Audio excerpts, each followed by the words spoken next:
Boa tarde, Conde. Boa tarde a todos e todas. Desnecessário, né? Desnecessário e deselegante.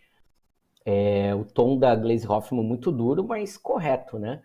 É uma daquelas ideias que parecem boas, mas depois são muito mal executadas, né? O Quaquá quis demonstrar que é uma pessoa aberta ao diálogo, que é capaz de construir pontes, é uma pessoa que tem no seu currículo uma excepcional administração da cidade de Maricá, no Rio de Janeiro, um gestor inovador, muito comprometido com as questões sociais, mas escolheu um péssimo exemplo para demonstrar sua capacidade de diálogo, né? O Pazuello, ele representa toda a cumplicidade das Forças Armadas com o tema da Covid, como a Glaze bem lembrou.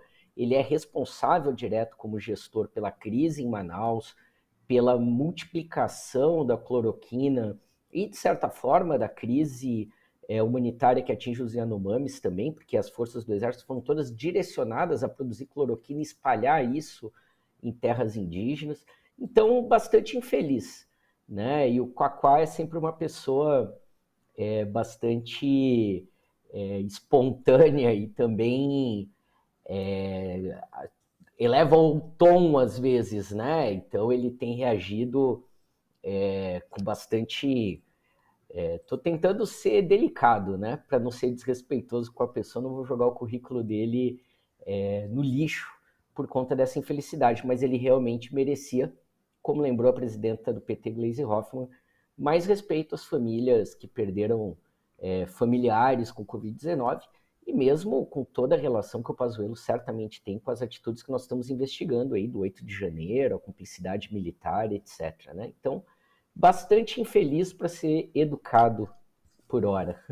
Agora, você acha que essa foto, eu sempre considero você também como alguém ligado aos estudos, né, da historiografia e tudo mais, os fatos que se sucedem e que acontecem, por assim dizer, eles sempre dizem alguma coisa e sempre são pedagógicos para alguma outra coisa. O governo busca frente amplíssima, o Alexandre Padilha busca conversações com o PL. Você conhece bem o Lula, sabe que ele não tem preconceito. Você acha que essa foto pode antecipar um pouco essa possibilidade, quer dizer, de o próprio PL, o partido do Bolsonaro, parte dele, né, compor com o governo Lula, e isso seria ruim ou bom? Como é que seria isso para a militância, enfim, essas questões todas? Olha, Conde, eu acho que a foto não. Né? Ali tem um contexto muito específico que é o do Rio de Janeiro, né? O contexto que estava na Petrobras. Todo mundo sabe que o estado do Rio de Janeiro sofre com as más gestões e que, ao mesmo tempo, a indústria petrolífera é a grande locomotiva, né? A grande coluna de sustentação da economia do Rio de Janeiro. Né? Tanto que o Quaquá, à frente de Maricá, teve uma brilhante iniciativa de redistribuir os royalties petroleiros através de uma moeda social e de uma renda básica e universal. Então, fez uma bela aplicação desses recursos, né?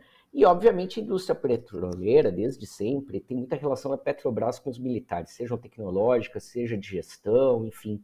Então, ali tem um contexto local.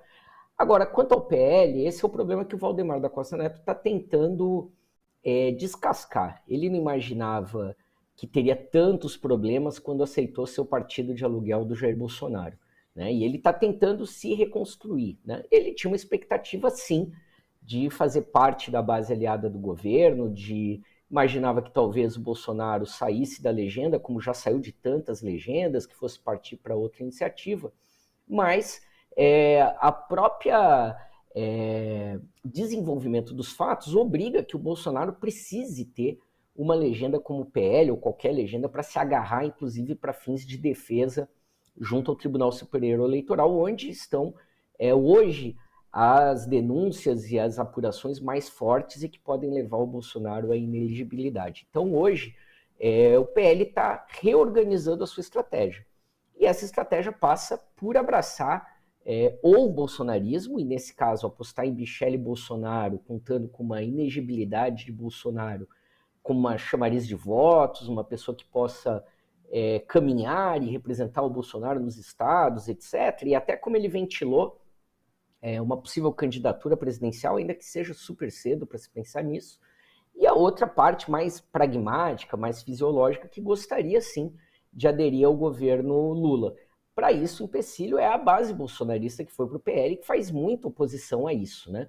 Então, aos poucos, o PL tem tentado chegar a um meio termo aí. Uma das coisas que eles já têm focado é tirar o Alexandre de Moraes da mira. O Alexandre de Moraes tinha um excelente diálogo com o Valdemar da Costa Neto, até as bobagens da eleição, questionamento do segundo turno, questionamento das urnas e a aplicação daquela multa. Então agora o Valdemar da Costa Neto tenta tirar da cabeça dos senadores do PL aquela ideia de impeachment de ministros do STF, de tirar o foco de cima do Alexandre de Moraes e tentar uma agenda propositiva para o PL, ou seja, pensar nas eleições de 2024, tendo a Michelle Bolsonaro aí. Vai demorar um pouco, enquanto os bolsonaristas estiverem acomodados dentro do PL, dificilmente vai ter essa aproximação. Né? Pode ter em alguns momentos pontuais, algumas votações, etc., mas mesmo porque a decisão da ala bolsonarista é fazer oposição ferrenha e total ao governo Lula, né? Essas têm sido as manifestações do Eduardo Bolsonaro, também do Flávio. Então eu não esperaria esse desembarque para tão cedo. Dependeria de, primeiro, a base bolsonarista desembarcar do PL, coisa que também, nesse momento, parece bastante improvável.